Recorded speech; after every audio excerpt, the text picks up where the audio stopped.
What is going on, my fellow Belters? So much to get to tonight. Not only was episode 7 of season 3 an amazing episode, we do have a lot of Expanse related news to dig into first. Over the last few weeks, there's been a massive push by both fans as well as celebrities, but more importantly, by the television company Alcon, who finances and produces The Expanse, to find a new home for the show since the announcement that Syfy was going to be dropping it. The latest news that I've seen from a reliable source, and I'm taking this from The Hollywood Reporter, is that apparently Jeff Bezos at Amazon absolutely loves the books. What he would really like to see for Amazon is for them to have a show that's as respected and beloved as, say, Game of Thrones. That's one of the main reasons that they've been developing a Lord of the Rings TV franchise. To my knowledge, Amazon and Alcon are trying to hash out a deal. Whether or not they'll be able to come to terms remains to be seen, but at least it's encouraging news for fans of The Expanse. And in that so many fans of The Expanse are only watching it on either Amazon or Netflix, it makes so much more sense for a show like The Expanse to have a home at Amazon. And Amazon has such deep pockets, who knows, maybe they could beef up some of the budgets of these episodes, because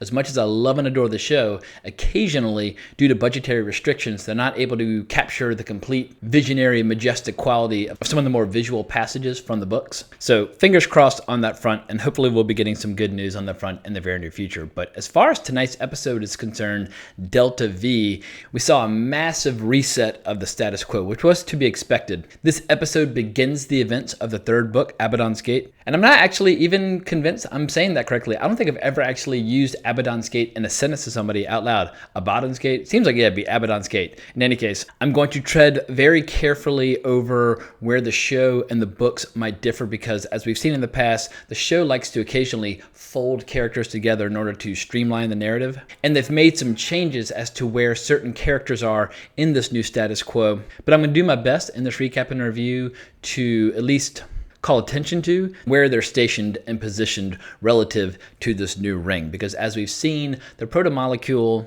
while it might have seemed like this horrible, technologically malignant, zombie-inducing, just awful, nightmarish force in the past, what people didn't realize was the proto-molecule is basically designed to pull resources from wherever it could in order to serve its ultimate purpose of creating this ring. As one character points out, it is obviously technological in nature, and very clearly designed a very long time ago by an intelligence that vastly exceeds our own.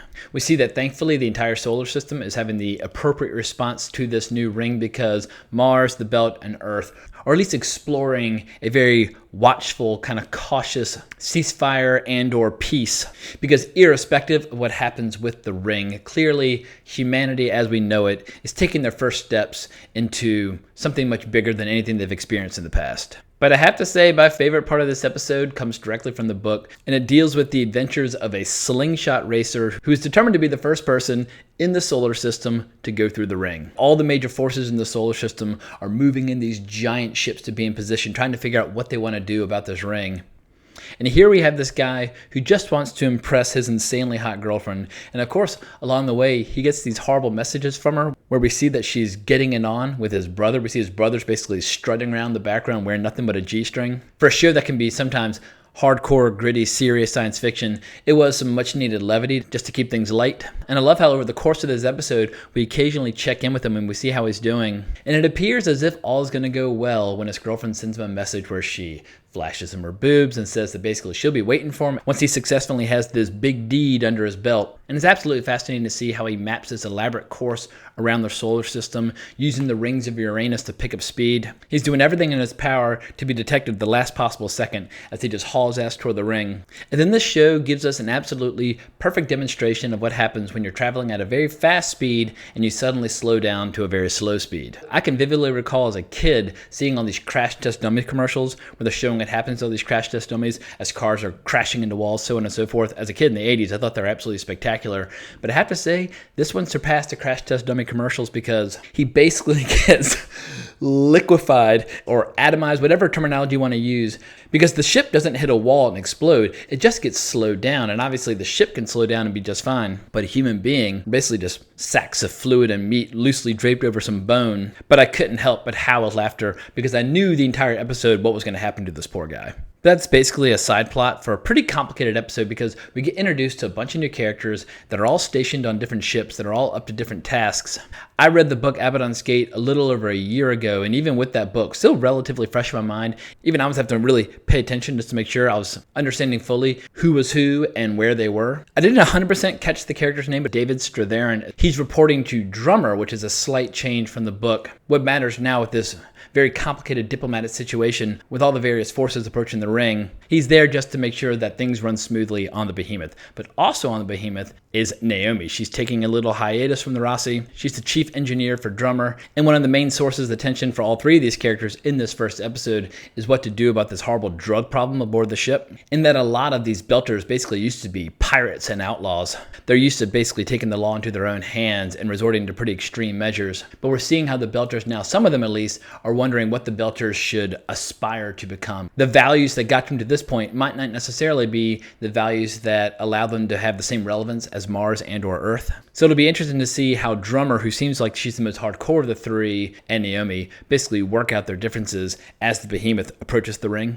Also, in case I didn't mention it, the Behemoth is basically the Nauvoo, but they've basically made all their own changes to it and tried to make it their own. But for people who are fans of Belter culture, we got a lot of that classic Belter patois this episode. That character Diogo from the previous season, he's back. As fine an actor as David Strathairn might be, he seemed to struggle with the patois more than the rest of the cast. I will not assault the ears of anybody watching this channel by attempting to imitate that Creole patois that the Belters use, but hopefully he'll get a little better at it as the episodes progress. But there have been some major changes on the Rossi. We see that Bobby's back on a Martian ship. She's headed to the ring as well, which is a minor change from the books. Prax has gone back to Ganymede with May.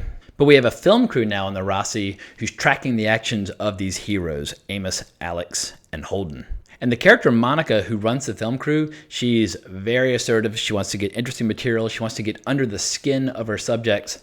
And she's not afraid to provoke and probe and ask really difficult questions in order to make the most interesting film possible. The reason the Rossi is willing to let this happen is that this film crew is going to pay for all the legal expenses that the Rossi has incurred in an effort for them to make the official claim that this is legal salvage and that the ship does in fact belong to them.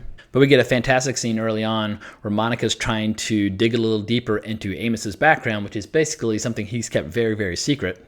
I mean, he comes from a life of organized crime in Baltimore. And she has this great cameraman who's taking himself real seriously. I think he's blind, but he's basically seeing through this floating camera. And as they're asking all these questions, Amos is getting increasingly irritated until finally he just smashes the camera outright. Monica very quickly changes her tactics and tries to seduce him. And Monica is insanely beautiful. But Amos shows an enormous amount of willpower and basically says, "I don't shit where I eat." The cameraman misinterprets that and thinks that perhaps he's batting for the other team. He tries to make a move on Amos as well. In any case, neither of these film crew members successfully get into the pants of Amos. But we do see a nice sweet little moment where we see that Amos now is looking after plants and these little Prax panels, as he calls them, and he reiterates the idea that Prax is his best friend in the whole world. So we see that while Amos might be the toughest man in the solar system, he misses his buddy. Now, the final subplot, I have to be very careful about how I discuss it because without giving anything away, we got the first hints of one of the major new characters for the show moving forward. If you've read the books, you know why I'm being very cautious, but we see a character by the name of Melba who's aboard a ship, and she appears as if she's at least pretending that she doesn't quite know what she's doing, and the rest of the crew is trying to show her the ropes. But at one point, when she gets caught engaging what appears to be an act of sabotage, one of the crew members threatens her, whereupon she does this little thing with her jaw, which appears to just unleash unimaginable power, and she beats the man to death then and there. In that we have seen her power on display, I don't think it's a spoiler to say she does have certain enhancements that she's able to use. But it would be very easy for me to put my foot in it if I say anything more. All I'll say is keep a very close eye on that character. She'll be of enormous importance moving forward. But this episode saved the best for last. I was expecting it at the end of the previous episode because that's how it fell in the books. But I totally understand they wanted to save this little bit for this second half of season 3. But we see the return of Thomas Jane as Detective Miller. Like a lot of people, I felt like the show has not been the same in his absence, and it felt very much like that throughout book 2 when I was reading it. First and foremost, Thomas Jane just has awesome acting chops, but the character of Detective Miller is just so damn cool. I love it when you have futuristic environments and detectives combined. Sci-fi and hard-boiled fiction just naturally go hand in hand. I mean, look at Blade Runner, for God's sakes. And I'm actually quite surprised that the majority of the Expanse fan community has managed to keep this under wraps for as long as they have. Kind of like when Game of Thrones fans decided to keep the Red Wedding a deep, dark secret until everybody got to experience it on TV and everybody flipped out. Not that the return of Detective Miller is a bad thing like Red Wedding, but it is a pretty major turning point. I will not spoil how he's back or why he's back, but he's by far one of the coolest characters in the show, so hell yeah. Hashtag Miller's back. So luckily, at a time where the show is looking for a new home and trying to put its best foot forward, it seems like the show is delivering some of the finest episodes all season. I feel like we've been on a big hot streak the last 2 or 3 episodes. It's been an absolute blast to watch. And maybe I'm a hopeless idealist, or maybe I'm just completely naive, but something tells me things are going to work out. The fact that Alcom is already self-financing and self-producing this show, it just means that they need proper distribution on the right platforms. So as long as they can find enough buyers, they should be in good shape. So hopefully moving forward, we'll see a situation where it streams on Amazon domestically and then internationally continues to play on Netflix. Or who knows, maybe Amazon will get greedy and just want the international rights, etc. But as long as we get a season 4, I'll be a very happy boy. At any rate, I'm going to wrap this video up. We still got 6 episodes to go before the end of the season. I'm sure there'll be a lot more news about The Expanse in the weeks ahead. But if you enjoyed this recap and review, please consider subscribing to my channel. I would really appreciate it. You can always hunt me down on Twitter at Colbrax if you want to talk more, or just leave me a comment in the comments below. Coming up, I'll be doing a review of Solo tomorrow evening, and obviously I'll be back on Sunday night to talk about Westworld. I sincerely appreciate all the comments and information people share, because as much as I like The Expanse, there are a lot of people out there who know a hell of a lot more about it, because I've only read up in the first 3 books, and already there are signs that they're bringing forward certain characters and details from the subsequent books that I'm not familiar with. So keep all that juicy info coming. I always enjoy it. But until next time, onwards and upwards.